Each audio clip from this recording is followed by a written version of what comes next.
శ్రీ గురుభ్యో నమః. ప్రేక్షకులకు నమస్కారం. ఈ వీడియోలో మనం మరుగుమందు, ఈ మరుగుమందు వల్ల మీరు కోరుకున్న వ్యక్తి మీకు పూర్తిగా మీ వైపే తిరుగుతారు. మీరంటే పడి చచ్చేలా ప్రేమిస్తారు. మీ వెంట ఒక కుక్కలా తిరుగుతారు.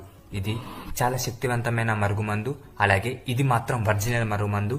దీనివల్ల ఎటువంటి సైడ్ ఎఫెక్ట్స్ కూడా ఉండవి. దీన్ని ఉపయోగించుడు కూడా చాలా చాలా సింపుల్. దీన్ని ఎలా ఉపయోగిస్తారంటే, మీరు ఎవరినైతే వశం చేసుకోవాలనుకుంటున్నారో వారి చెప్పులకు కానీ, వారి బట్టలకు కానీ, వారి తల మీద కానీ, వారు తినే భోజనంలో కానీ ఎక్కడ పెట్టినా ఇది పనిచేస్తుంది. ఇది చాలా త్వరగా పనిచేస్తుంది. ఈ మరుగుమందు వల్ల ఎలాంటి సైడ్ ఎఫెక్ట్స్ ఉండయి. చాలా మంది మరుగుమందు అనుకుని ఏదో ఒక మందు పెట్టి సైడ్ ఎఫెక్ట్స్ తో బాధపడుతూ ఉంటారు. కానీ దీనివల్ల ఎటువంటి సైడ్ ఎఫెక్ట్స్ ఉండయి. అలాగే పని కూడా చాలా త్వరగా జరుగుతుంది. ఈ మరుగుమందు కోసం మీరు గురువుగారిని సంప్రదించండి. స్క్రీన్ మీద కనిపిస్తున్న నెంబర్ కి కాల్ చేసి మీరు గురువుగారిని సంప్రదించవచ్చు. ఈ మరుగుమందు పొందవచ్చు.